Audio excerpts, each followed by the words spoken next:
What's up, guys? Welcome back to another video of Roll Down Loft. Right now I'm just feeding the birds, so I'm just getting the food together.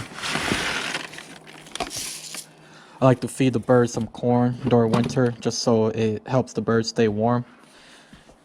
It's been kind of a warm winter, but it's starting to warm up. So I used to feed the birds the Johnson mix, but since it got a little expensive for me, I started feeding them just straight up whole corn, Milo, and wheat. So that is their diet for now, until at least that's the diet for the flyers and the breeders for now, until breeding season starts again. And once that starts again, then I'll start feeding the breeders the really good stuff. But for now, this is all they get.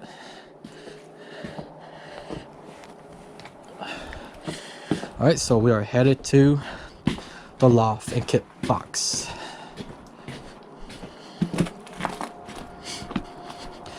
Just got a fresh coat of snow. I think they said we were supposed to get 3 to 6 inches, but I think we only got maybe like 1 or 2 inches, which is good.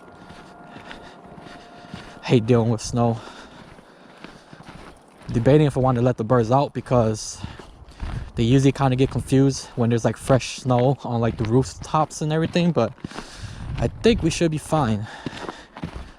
I've flown them a few times after a couple of snowfalls and they've done fine, so I think if I let them out today, they'll be fine. Just kind of clean off the rooftop a little bit just to make them feel a little more comfortable about landing.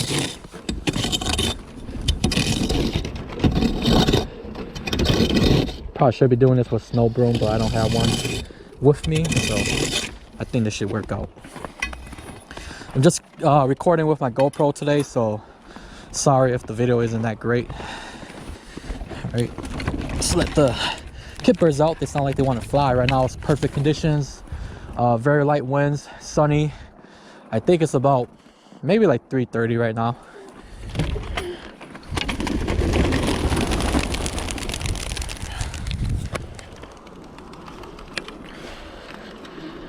Let the kit birds do their thing. Majority of them have come in really nicely. I think I don't know which ones are the really older ones. I know there's 2 J Starly birds up there that are like the first youngsters I bred last year, and there should be 2 or 3 double J birds that are the older birds up there too, but everything else is either the 2nd round or 3rd round. But we'll let them do their thing. Yeah, my kit box is a little dirty, so I'm probably gonna have to spend some time to clean it. I did clean out the main loft though. I don't remember if it was last week or 2 weeks ago, but I did clean that out. Bear with me, guys. I'm just prepping everything for when the kit birds come down. Put some water in here too. We'll leave that right there. We'll open up the breeders.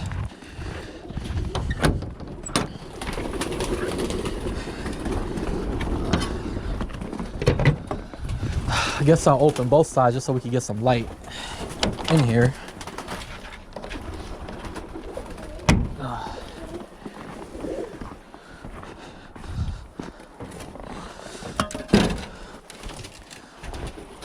So I've decided that this season I'm probably going to give up on the Danny Courtney stuff. I talked to one of my buddies who is also a club member, and I think we kind of came to an agreement that I think it would probably work better if I just focus on one family right now. So I decided I'm gonna focus on the John Johnson stuff.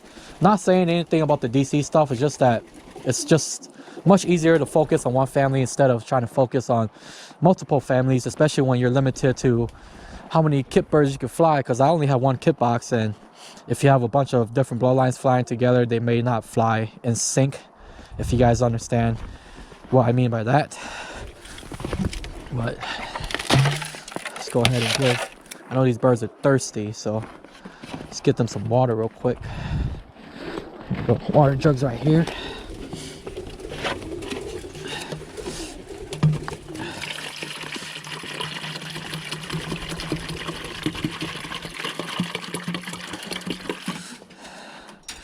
I think that should be enough for them.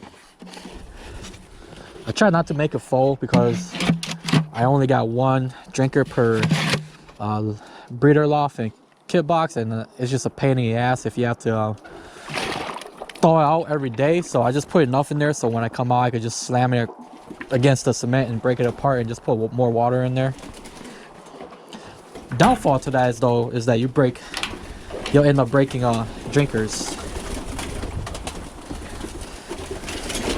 Like the one for the kit box, this one I actually broke this one, so I had to go buy some 2-part epoxy to epoxy it. I don't know how well you can see it, but right there's a crack right here from me slamming this against the cement. So I suggest that you guys do not do that because these drinkers ain't cheap. They're probably close to 20 bucks a piece. I got the ones, I think mine's are like maybe like 2 gallons, 2.5 gallons, something like that. Well, let's go ahead and feed the breeders.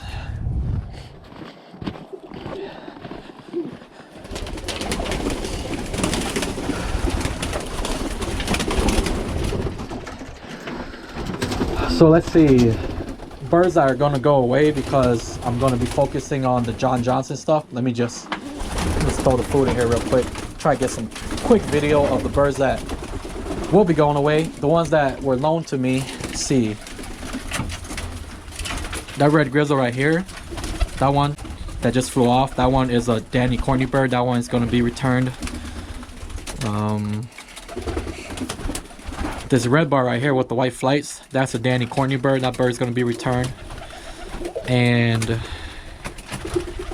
I don't remember if this one's mine or not. No, this one will also be returned. This is the Danny corny bird. And I do have 2 in here that I purchased from the club member last year. I only have, is it 2? No, 2 left, yes. I have only 2 left, which is, let's see, it is a red bar. No, it's a red check. There's red check up here.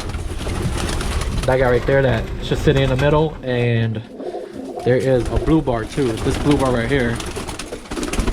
That guy right there. That guy is one of the birds that I purchased. I also forgot, the same club member, I had to return this Rick Me bird that he loaned out to me. This black white flight right there.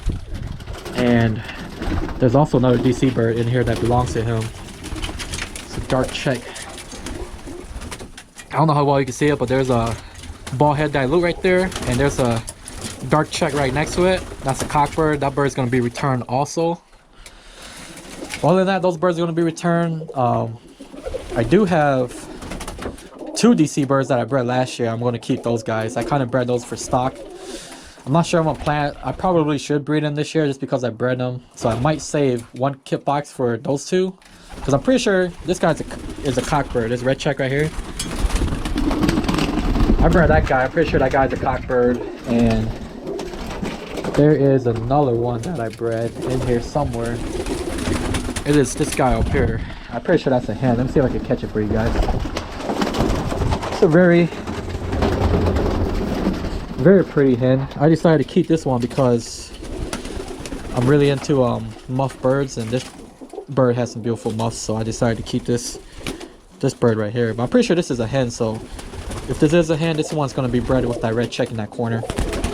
But yeah, that's pretty much it. Other than that, I'll continue breeding the John Johnson stuff.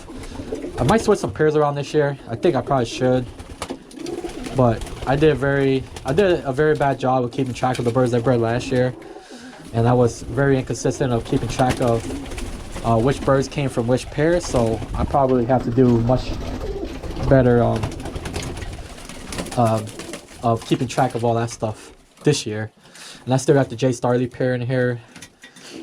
Probably gonna try to breed a bunch of babies from them again. I think I bred like 4 rounds last year, and so far all 4 that are flying are actually coming into the row pretty nicely. They're doing like 10-15 feet rows, which is really nice. So based on what I know so far, I think they take a little longer to come in, but they do have a really nice row when they do start rolling. But let's go ahead and feed the birds. Too much talking to you guys right now. Let's feed the birds and we can keep talking afterwards.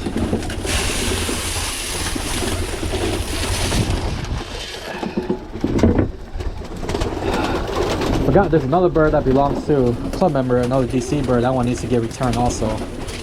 Try to figure out, I think it's this one right here. Try to catch it for you guys. This one has very beautiful muffs. The hen right here. Super pretty muffs. Okay, I'm gonna leave you guys alone. Go out here and feed the kit birds.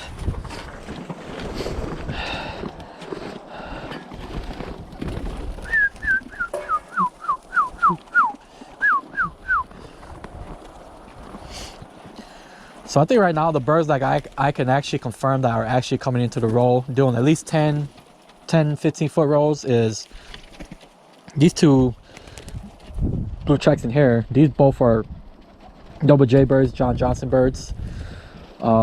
This black J Starley, I don't know how well you can see it, but it's an all black J Starley bird. That one's coming into the roll really nicely.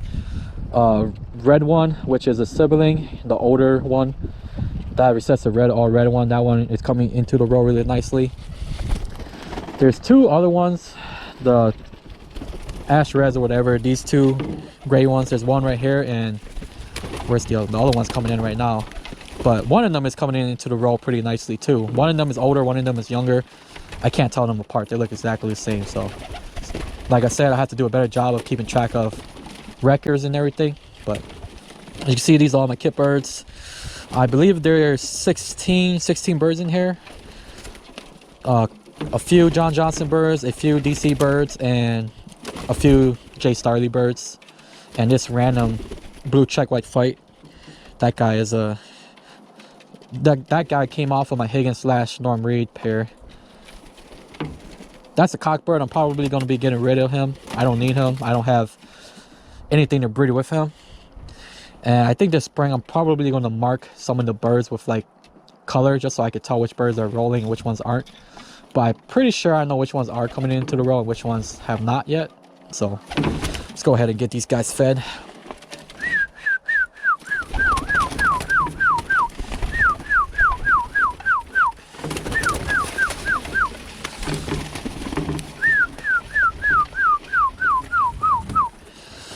Got them in there, give them some water.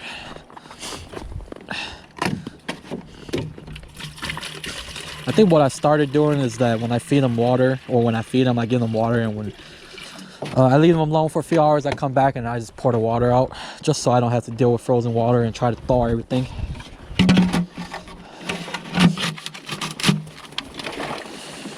Alright, so these guys got some fresh water. Close the kit box just so they don't get out.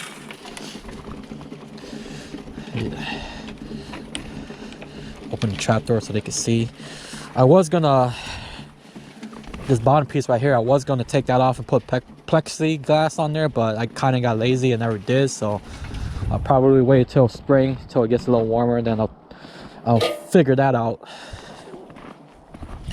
But yeah, that's pretty much what's all that's going on. DC birds, the ones that don't belong to me, are going away. They're going back to my buddy club member. And if the John Johnson stuff doesn't work out in a year or two, maybe I'll move away from them. But for now, like I said, there's a few in the kit box that are showing some pretty good potential. And based on what John told me, his birds will do 20 to 40 foot rolls, which is fine with me. I'm fine with anything that will roll like 10 feet. But if I could get them to do 20 foot rolls, 40 foot rolls, that'd be really nice. But yeah, that's pretty much what's going on. Got 2 more months until spring, so I'm very excited for breeding season. Can't wait to start breeding again. I think I got a late start last year. I guess I feel like it was probably my fault. I wasn't giving the birds enough calcium, so they weren't laying eggs. So I really didn't get that figured out until like maybe like late April, and that's when I finally started really breeding, and the birds all started laying eggs. So I think this year I'm probably going to introduce calcium to them much sooner than I did last year. And hopefully it works out. But like I said, some pairs will be switched around just because I want to try different pairs out to see what they can produce. But so far, I mean, I've been happy with what I have. I'm very fortunate. I live in an area that doesn't have too much predators, birds of prey. I do lose maybe like, I say 3 to 5 birds a year due to birds of prey, but I feel like if my birds are healthy, they probably won't get caught. And the majority of the birds that do get caught were probably very young, weren't strong flyers, or they weren't just weren't smart enough. So yeah, that's pretty much what's going on, guys. Thanks for watching. If you like my channel, go ahead and subscribe. If you like my video, go ahead and click that like button. Thanks for watching, and I'll check you guys out next time.